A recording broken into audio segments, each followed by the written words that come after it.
Welcome back to World Crisis Radio. Webster Tarpley here in Washington, D.C., 26th of September as we record.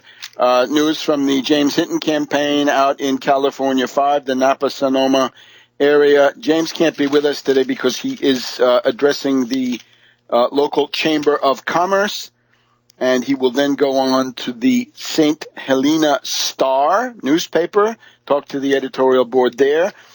For supporters of Hinton in the Northern Bay area and East Bay area, on Tuesday, September 30th, James Hinton is going to be possibly protesting or possibly participating. It's up to them.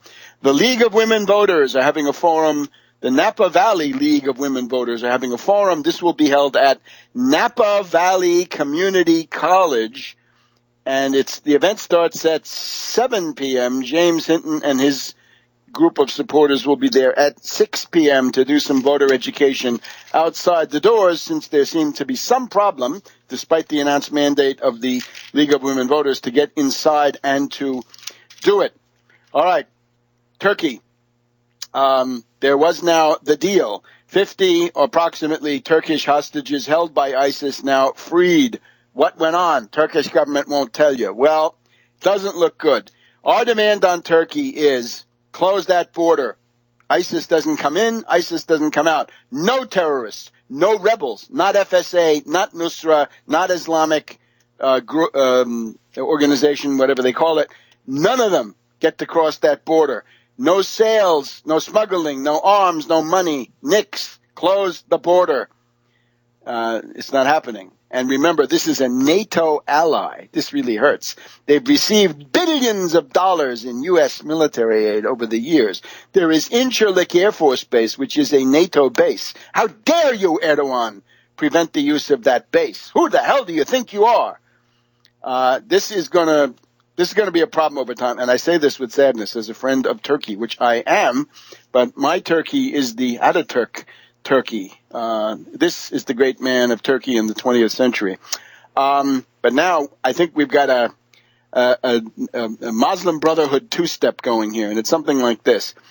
The idea now is many refugees are coming from Iraq into Turkey because they're being chased by ISIS, and there may be some that are coming from Syria as well.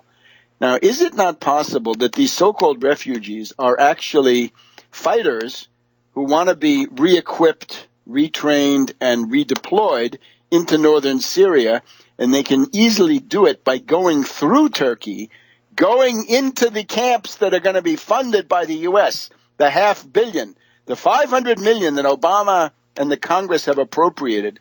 A lot of that will go to Turkey, some to Jordan, but Turkey, some to Saudis, but mainly Turkey. Look at the map.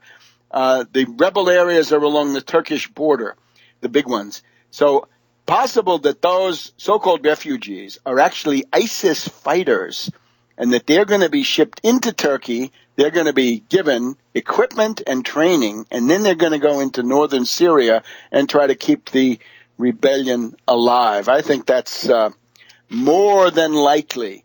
So that's the kind of duplicity that you're actually dealing with.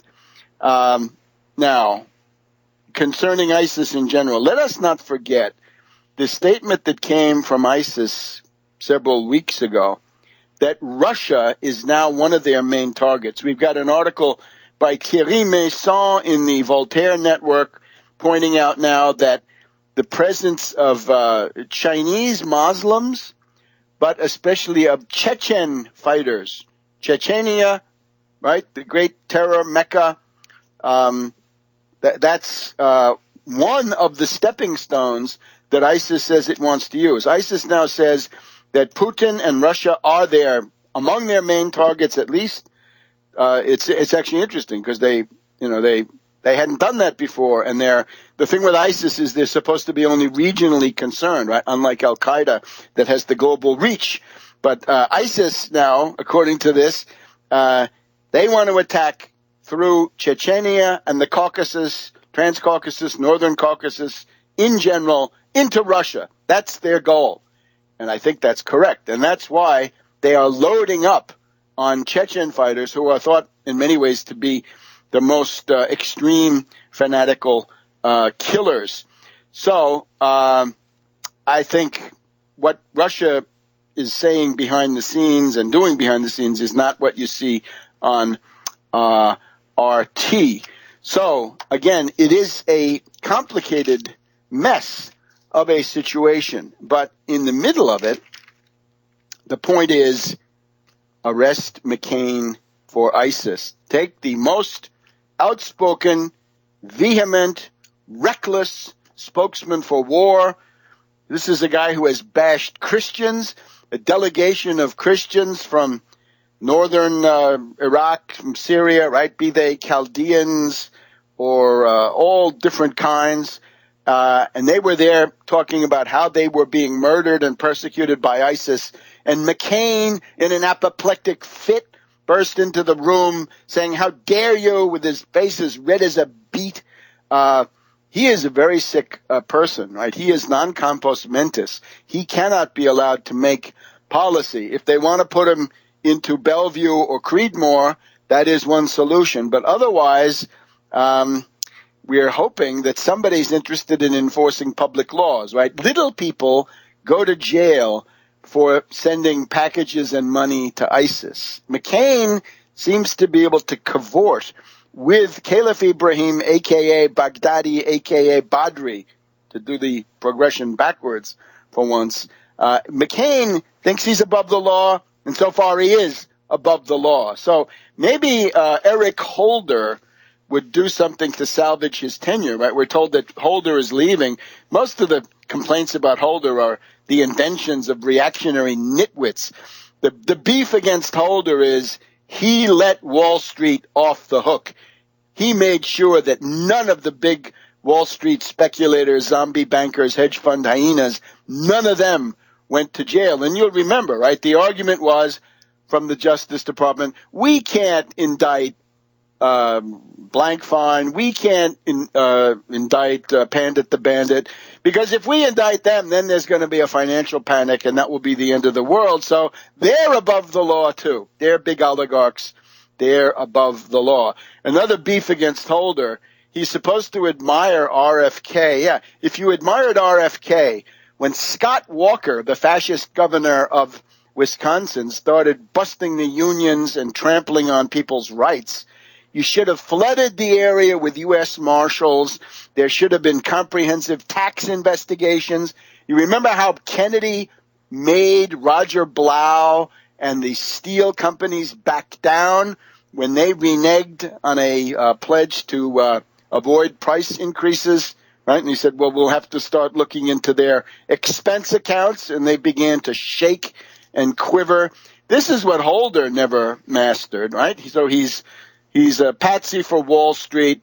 He didn't do anything about Wisconsin fascist Governor Walker, and therefore you're not in the league with RFK, but maybe you could take a step in that direction, Holder, now by investigating what's this leading Republican senator. What are the nature of his contacts? Because remember, this is Elizabeth O'Baggy territory, right? She's the one who was telling us about how FSA, Free Syrian Army, was the big force among the rebels, and it turned out that she was a liar. She was a charlatan. She had said, she said she has a PhD, which she never had, so bad that Kimberly Kagan fired her from the Institute on the Study of War, and then she went to work for McCain. McCain didn't care. He doesn't care about having liars on his staff or charlatans.